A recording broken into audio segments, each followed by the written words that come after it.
Pernahkah Anda merasa sulit mengasihi seseorang yang telah menyakiti Anda? Atau mungkin Anda merasa terlalu sibuk untuk memikirkan orang lain? Kadang, dalam rutinitas kita yang padat dan kehidupan yang serba cepat, kita lupa dengan satu hal penting yang Tuhan perintahkan kepada kita, untuk mengasihi sesama seperti diri kita sendiri. Tapi apa artinya sebenarnya? Apa itu hanya sekadar slogan indah atau sesuatu yang bisa kita wujudkan dalam tindakan nyata? Hari ini, saya ingin mengajak Anda untuk berhenti sejenak dari kesibukan Anda. Ambil waktu untuk merenungkan kata-kata ini. Bukan sekadar mendengar, tapi biarkan pesan ini meresap ke hati Anda. Dalam Markus 12:31, Yesus berkata, "Kasihilah sesamamu seperti dirimu sendiri." Sederhana. Tapi di balik kesederhanaan ini ada makna mendalam yang bisa mengubah cara kita menjalani hidup. Mari kita telusuri bersama apa artinya mengasihi sesama dan bagaimana kita bisa mempraktikkannya dalam kehidupan sehari-hari. Dalam video ini, kita akan merenungkan sebuah ayat yang sudah sering kita dengar, tetapi mungkin jarang benar-benar kita pahami secara mendalam. Markus 12:31.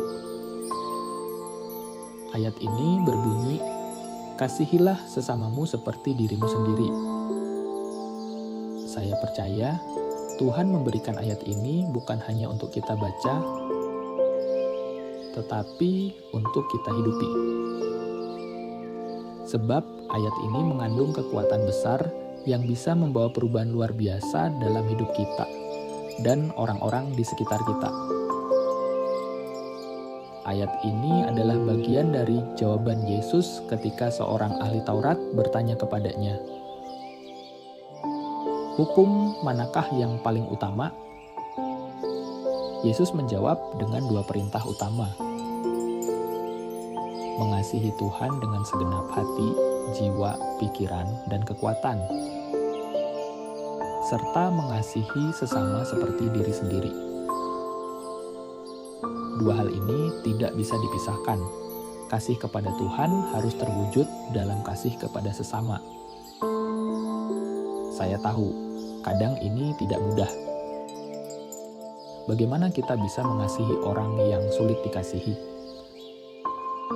Bagaimana kita bisa menunjukkan kasih ketika kita sendiri sedang terluka? Mari kita bahas lebih dalam dan mencari inspirasi dari firman Tuhan. Izinkan saya menceritakan kisah tentang seorang pria bernama Samuel. Samuel adalah seorang pekerja keras yang tinggal di kota besar. Setiap hari, ia berangkat kerja pagi-pagi sekali dan pulang larut malam.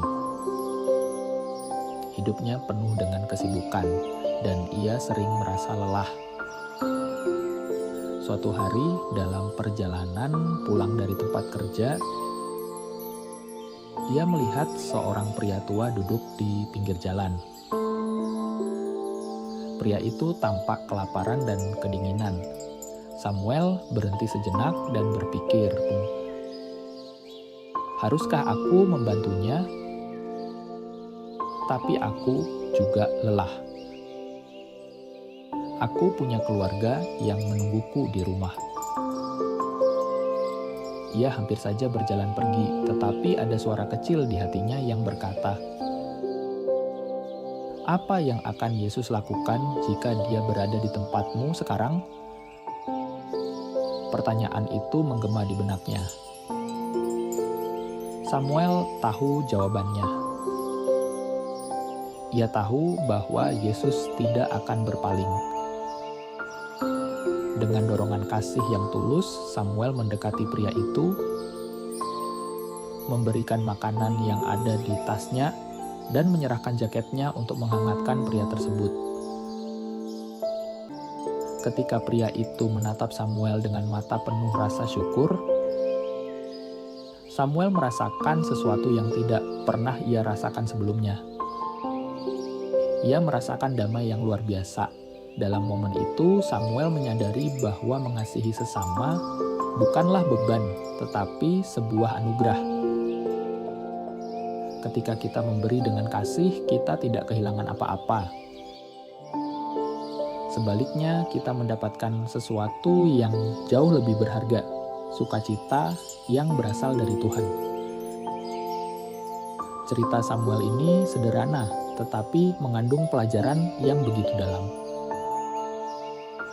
Kita seringkali terlalu sibuk dengan kehidupan kita sendiri, sehingga lupa melihat kebutuhan orang lain.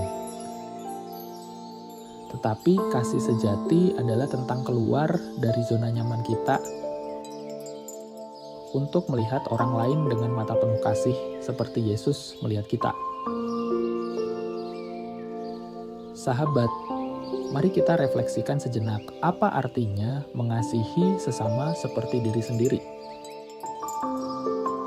Perintah ini memiliki dua sisi yang tidak bisa dipisahkan. Pertama, kita dipanggil untuk mengasihi sesama. Kedua, kita juga dipanggil untuk mengasihi diri kita sendiri.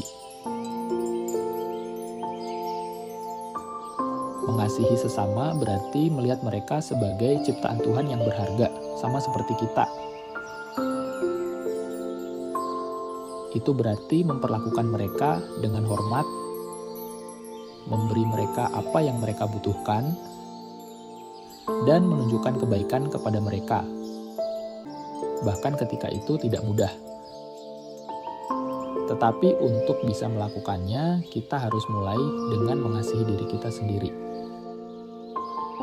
Mengasihi diri sendiri bukanlah tentang egoisme atau memprioritaskan diri secara berlebihan. Mengasihi diri sendiri berarti menerima diri kita apa adanya dengan segala kelebihan dan kekurangan. Karena kita tahu bahwa Tuhan mengasihi kita dengan kasih yang tanpa syarat. Ketika kita memahami nilai diri kita di mata Tuhan, kasih itu akan mengalir secara alami kepada orang lain. Kita tidak lagi melihat orang lain sebagai pesaing atau ancaman, tetapi sebagai saudara yang bisa kita bantu dan dukung. Dan setiap kali kita mengasihi, kita menjadi cerminan kasih Tuhan di dunia ini. Bayangkan jika setiap orang menjalankan perintah ini. Dunia ini akan menjadi tempat yang penuh dengan damai dan sukacita. Tetapi perubahan besar dimulai dari langkah kecil. Hari ini kita bisa mulai dengan satu tindakan kasih.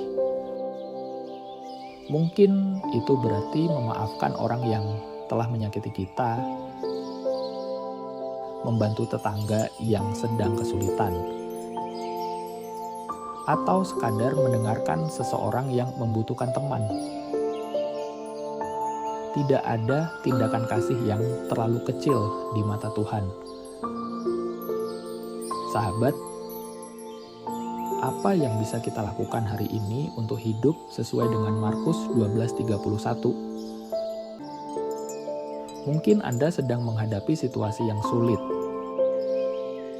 Mungkin ada seseorang dalam hidup Anda yang sulit untuk dikasihi.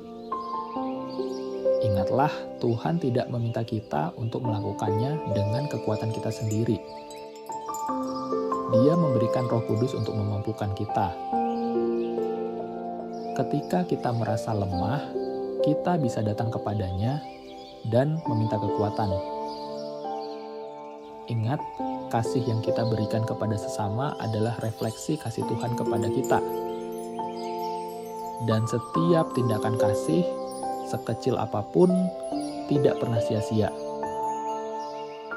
Tuhan melihat dan menghargai setiap usaha kita. Ketika Anda memberi kasih, Anda juga menerima kasih. Anda menjadi saluran berkat Tuhan di dunia ini. Sekarang saya ingin mengundang Anda untuk merenung. Siapa yang membutuhkan kasih Anda hari ini? Apakah itu keluarga Anda, teman Anda, atau mungkin seseorang yang tidak Anda kenal? Tuliskan di kolom komentar satu hal yang akan Anda lakukan untuk menunjukkan kasih kepada sesama minggu ini. Dan jika Anda diberkati oleh renungan ini, jangan lupa untuk like, share, dan subscribe agar lebih banyak orang dapat dikuatkan oleh firman Tuhan. Terima kasih telah meluangkan waktu untuk merenungkan bersama saya hari ini. Ingat, kasih adalah panggilan kita sebagai anak-anak Tuhan. Hidup ini terlalu singkat untuk dipenuhi dengan kebencian. Mari kita memilih untuk mengasihi seperti Yesus mengasihi kita. Sampai jumpa di video berikutnya, dan Tuhan memberkati Anda.